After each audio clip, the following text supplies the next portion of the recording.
श्री जगन्नाथ महाप्रभु की कटहल चोरी की लीला। एक बार श्री जगन्नाथ महाप्रभु के मन में एक विचार आया।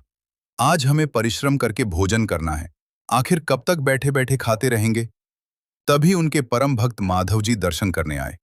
महाप्रभु कुछ चिंतित दिखाई दे रहे थे। माधव जी ने चौंक कर पूछा, प्रभु, आपको किस बात की चिंता है? जगन्नाथ जी बोले, हम पूरा दिन बैठे रहते हैं, बिना मेहनत के भोजन करते हैं, ये हमें उचित नहीं लगता। माधव जी ने विनम्रता से कहा, प्रभु, आप कितना परिश्रम करते हैं, पूरा संसार संभालते हैं, ये क्या कम है? महाप्रभु मुस्कुराए और बोले, ये परिश्रम नहीं है, चलो आज चोरी करने चलते हैं। माधव जी घबरा गए। प्रभु, आप चोरी को परिश्रम कहते हैं? आपको चोरी करने की क्या आवश्यकता? जगन्नाथ जी हंसकर बोले, जब से हम पुरी में भगवान बनकर बैठे हैं, तब से हमारा चोरी करने का स्वभाव छूट गया है। आज बहुत मन कर रहा है, चलो हम दोनों महाराज जी के बगीचे से कटहल चोरी करने चलें। माधव जी बोले, मेरा शरीर बूढ़ा हो गया है, श्मशान राह देख रहा है, जाते समय चोरी का कलंक क्यों लगाना चाहते हो? भगवान बोले, जिसे तुम पूजते हो, अगर उसके ऊपर चोरी का कलंक लगेगा तो तुम क्यों बचोगे? कुछ समय बाद रात हुई। जगन्नाथ जी एक छोटे बालक का रूप धरकर माधव जी के पास आए और बोले, चलो जल्दी चलते हैं। दोनों राजा के बगीचे में पहुंचे। माधव जी बोले, मैंने पहले कभी चोरी नहीं की, आप बताइए क्या करना है?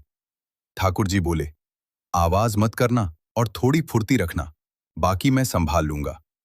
कटहल के पेड़ के पास पहुंचकर माधव जी ने पूछा, कौन सा पेड़ चढ़ना है? ठाकुर जी बोले, धीरे बोलो, नहीं तो कोई सुन लेगा। तुम इस पेड़ पर चढ़ो और ऊपर से कटहल फेंकना, मैं नीचे से पकड़ लूंगा। नीचे गिरेगा तो आवाज होगी। माधव जी, ठीक है, कहकर ऊपर चढ़ गए। ऊपर बहुत सारे कटहल थे। उत्साह में वे जोर से चिल्लाकर बोले, महाप्रभु, कौन सा वाला तोड़ूं? जगन्नाथ जी ने सिर पर हाथ रखकर कहा, अरे ये तो हमें मरवाएगा, धीरे बोलो। इतने में माली आ गया। माली को देखते ही जगन्नाथ जी अदृश्य हो गए। माली ने नीचे से कहा, नीचे आओ, बताता हूं कौन सा वाला तोड़ना है। माधव जी धीरे धीरे नीचे उतरे और इधर उधर महाप्रभु को ढूंढने लगे, पर कहीं दिखाई नहीं दिए। तभी माली ने उन्हें 2-4 डंडे लगाए और बोला, इस बूढ़ी उम्र में भी चोरी कर रहे हो, तुम्हें शर्म नहीं आती? कल महाराज से कहकर तुम्हें मृत्यु दंड दिलवाऊंगा। इतना कहकर उसने माधव जी को उसी पेड़ से बांध दिया। माधव जी समझाते रहे, पर माली ने कुछ नहीं माना। सुबह महाराज को खबर दी गई कि उनके बगीचे में चोर घुसा है और उसे पेड़ से बांध रखा है। महाराज स्वयं देखने आए। माधव जी को देखते ही उन्होंने हाथ जोड़कर कहा, गुरुदेव, आप? तुरंत रस्सी खोलने का आदेश दिया और बोले, आपको कटहल की आवश्यकता थी तो आदेश देते, मैं 8 से 10 आपके पास भेज देता। चोरी करने की क्या आवश्यकता थी? माधव जी मुस्कुराकर बोले, क्या तुम्हें लगता है मैं चोरी करने आऊंगा? बस ये समझो कि किसके मन में यह विचार आया होगा। राजा भावुक होकर बोले, क्या महाप्रभु आए थे? माधव जी बोले, हाँ, वही आए थे और मुझे साथ लाए थे। पूरी लीला सुनकर राजा प्रसन्न हो गए और बोले, अब से यह बगीचा मेरा नहीं रहा, जगन्नाथ जी का हो गया। राजा ने वह बगीचा महाप्रभु के नाम कर दिया।